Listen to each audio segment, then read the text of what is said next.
आपने जो है उत्तराखंड में एक यूनिफॉर्म सिविल कोड लेकर आते हैं, उसमें जो है आप आदिवासी को बाहर निकाल देते हैं, तो ये कहाँ का यूनिफॉर्म सिविल कोड रह गया? ये मेरा एक सबसे बड़ा सवाल है। फिर आप धारा 371 के तहत, अरे सर बताइएगा जवाब, जब आपका नंबर आएगा बोलिएगा, तभी बोलूंगा। 371 के तहत कई सारे राज्यों को स्पेशल स्टेटस मिला हुआ है, उसका आप क्या करेंगे? फिर आप स्पेशल स्टेटस, हाँ कई सारे राज्य हैं जो 371 के तहत मिले हुए हैं। कैसे? अरे 371 के साथ तहत मिले हुए हैं, मुझे लगा 370 बोल रहे हैं। तो ये मैं बार बार यही कह रहा हूं, ये सरकार और हमारे मोदी जी जब कहीं ऐसे बड़े मन से बोल रहे होते हैं तो ऐसा लगता है कि एक तानाशाह, एक हिटलर बोल रहा हो जो मुसलमानों से खुलेआम नफरत करता है। मेरे सवाल का जवाब नहीं मिल रहा है। नफरत करता है। आप बोलिएगा, आप अपनी बात रखिएगा। नफरत की रुकिए ना, सबसे ज्यादा आपके पास रहूंगा, रुक जाइए, आप ही के पास हूं। ठीक है, शिवम से आपने जो कहा उसका रिप्लाई मैं बाद में लूंगा, मैं लूंगा। शिवम रुक जाइए थोड़ा सा, मैं फिर सवाल दोहरा रहा हूं, तबाह हो जाएंगे, ये सांप का बिल है, ये उकसाने वाली बात है कि नहीं है? देखिए मैं क्या कह रहा हूं राकेश भाई, आप हैं, मैं हूं, अंबर जेदी हैं, शिवम भाई हैं, अगर कोई यहाँ पर कत्ल करता है या चोरी का कोई काम करता है हमारे देश में संविधान के अनुसार, तो उसको सजा सबके लिए बराबर है। कोई मगर सुनिए, तबाह हो जाएंगे, शरिया के अलावा कुछ कबूल नहीं है, ये वक्फ बिल नहीं है, सांप का बिल है, ये धमकाने वाली बात है कि नहीं? मुझे अभी सिर्फ इससे मतलब वक्फ का जो ये बिल है, देखिए वो जीपीसी, रुक जाइए, रुकिए आजारी जी, रुक जाइए, अभी मेहरदीन अपनी बात रखने में सक्षम है, मेहरदीन अपनी बात रखने में सक्षम है, रुक जाइए, आप उनके वकील मत बनिए, रुक जाइए। देखिए वक्फ बोर्ड जो वक्फ बिल जो लेकर आई है सरकार, वो तो छोटी एनआरसी है, वो तो एनआरसी की तरह है। अरे वो एनआरसी है, नहीं है, मुझे उससे मुसलमानों की संपत्तियां पूछ रहा हूं, मुसलमानों की इबादतगाह, मुसलमानों की मस्जिद, धमकाने उकसाने वाली बात है कि नहीं है? इतनी बड़ी संपत्ति को सरकार हड़पना चाहती है। मैं तो बार बार कह रहा हूं, सरकार की मंशा पे, अगर आपको इतनी ही वक्फ बोर्ड वाले लोगों से या मुस्लिमों से मोहब्बत है, तो अनिल अंबानी, मुकेश अंबानी का जो घर है और दिल्ली में इतने सारे, आप कंस्ट्रक्टिव डिबेट नहीं चाहते हैं, अभी राजस्थान में चले जाइए। सुनिए, सर मैं क्या कह रहा हूं, इतनी सारी जगहों पर कब्जा हो रखा है मुस्लिम संपत्तियों पर, उसकी संपत्तियों और हमारे अल्लाह की संपत्ति आप कौन होते हैं?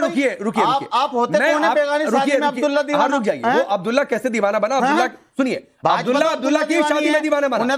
सुनिए मैं कैसे बता रहा हूं, मैं शिवम के पास जाऊंगा, एक फैक्ट सुनिए, मुसलमानों से नफरत सुना करिए, मुझे नहीं अच्छा लगता है, मैं नहीं स्ट्रिक्ट होना चाहता हूं। ठीक है, आप कह रहे हैं ना बेगानी शादी में अब्दुल्ला दीवाना, यहां अब्दुल्ला की शादी में ही अब्दुल्ला दीवाना है।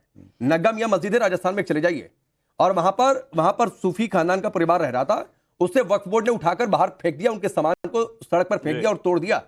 तो मत कहिए सर कि आप किसी और की बात है, आप मुसलमानों के साथ नहीं है, अपनी कौम के साथ नहीं है। मध्य प्रदेश में 3-4 पीढ़ियां वहां पर रह रही थी, मुझे, मैं आपको बता रहा हूं, सिर्फ एक बात, तो ये बरगलाने वाली कोशिश मत करिए। अब जो आपने बात कही थी उस पर शिवम का रिप्लाई करिए, फिर डिबेट आगे। यूसीसी पे कह रहा हूं, जब लॉ कमीशन 2018 में कह चुका अपने पेज की 185 की पेज की लिस्ट में बनाकर रिपोर्ट, जो उन्होंने कहा इसमें हमारे देश में जरूरत नहीं है। ठीक है, इस पर भी आ जाऊंगा, अभी आ जाऊंगा, इस पर मेरे सवाल पूछिए, इस पर भी आ जाऊंगा, बीच में नहीं बोल रहा, आ जाऊंगा। आपने कहा कि आप संविधान को मानते हैं, आपने कहा मानते हैं, मानते ही हैं।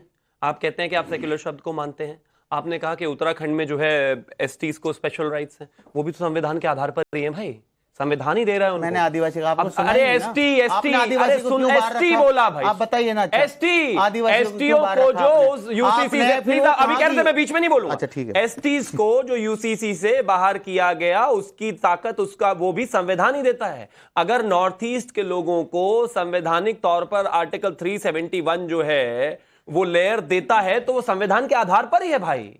बाबा भीमराव अंबेडकर ने कहीं ऐसा नहीं लिखा संविधान में कि जब यूसीसी बने, यूनिफॉर्म सिविल कोड बने, तो उसमें मुसलमानों को बाहर रखना। वो लिख देते तो मान लेते हम, लेकिन उनको था ऐसा, वो जानते थे इस बात को कि इस देश को एक समय पर आकर इसकी जरूरत है, लेकिन वो ये भी जानते थे कि एसटी से उनको बचाने की जरूरत है।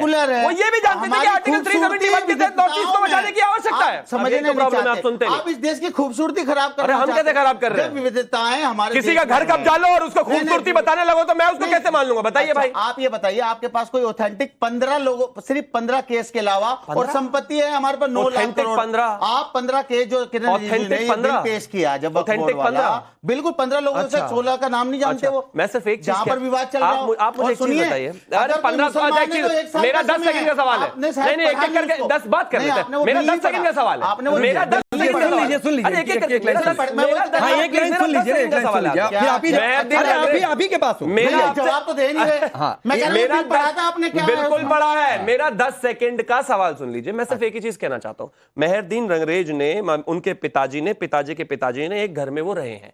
एक घर में जब वो 3 पीढ़ियों से लगातार रहते हैं, कल वक्फ जो है उस पर दावा कर दे, उसका सर्वे कराकर उस पर दावा ठोक दे, ये कहते हुए कि ये जमीन जो है वक्फ की। मैं इसको बहुत अब आप मुझे एक चीज बताइए, मैं बता क्या ये सही है या गलत है? और दूसरा, इसमें आपके पास कोर्ट जाने का अधिकार नहीं है, आपको ट्राइब्यूनल जाना पड़ेगा, ट्राइब्यूनल लड़ना पड़ेगा, और ये जिम्मेदारी आपके ऊपर। मैं सुनिए, मैं आज आपको पॉइंट बताइए, एक्सपोज करने वाला हूं। आज आपको आईना दिखाने वाला हूं बताइए कि गालिब यही भूल करता रहा, धूल चेहरे पे थी और आईना साफ करता रहा। पॉइंट बताइए। अब मेरी बात सुनिए, जो कमिश्नर होता है ये कौन बनाता है? वक्फ बोर्ड के जो वहां पे जो भैया मैं कह रहा हूं आप कोर्ट जा सकते हैं कि नहीं? सरकार बनाती है, अपॉइंट कौन करता है?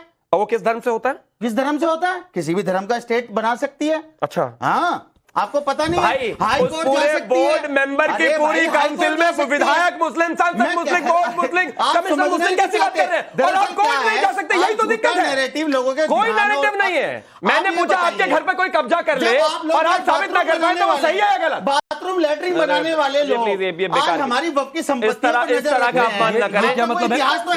इस देश में नहीं एक मिनट, ये क्या मतलब है?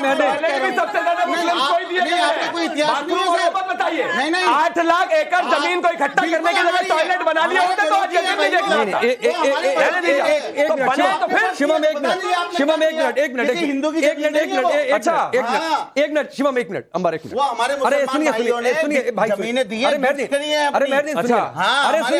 अरे सुनिए ना पहले, ये बाथरूम बनाने वाले का मतलब क्या है? बात नहीं, ये जो बाथरूम बनाने वाले लोग हैं जिनका कौन है कोई ये लोग? इतिहास नहीं, कुछ नहीं। किसका इतिहास नहीं? कौन है? नहीं, किसका इतिहास नहीं है? किसका इतिहास नहीं है? हमने ये कर दिया। अरे भाई, अरे किसका इतिहास नहीं है? तो आप महदीन मुझसे बात करिए, किसका इतिहास नहीं है? बाथरूम बनाने वाले से क्या मतलब? मैं क्या कह रहा हूँ, मैंने बता दिया अपना पॉइंट। मैंने नहीं, बाथरूम बनाने वाले से क्या मतलब है? कुछ भी बोलते चले जाएंगे। नहीं, क्यों बोलेंगे कुछ भी? क्यों बोलेंगे कुछ भी? पता लगेगा। क्यों बोलेंगे कुछ भी? किसका इतिहास नहीं है? किसका इतिहास नहीं है? किसका इतिहास नहीं है? कुछ भी नहीं बोलेंगे आप। कुछ भी बोलना मेरे सामने मत नहीं। बोल रहा हूँ मैं, कुछ भी बोलना मेरे सामने नहीं है। कुछ भी बोलना मेरे सामने नहीं है। हाँ तो बोलते रहिए सर, आप बोलते रहिए, आप हमारे बोलते रहिए सर। चलिए, हम ऐसा कभी नहीं। मोहम्मद अतीक, इस संविधान के नीति निर्देशक तत्वों में जिक्र है, बार बार सुप्रीम कोर्ट ने कहा है, कहेंगे मैं आपको बता दूंगा।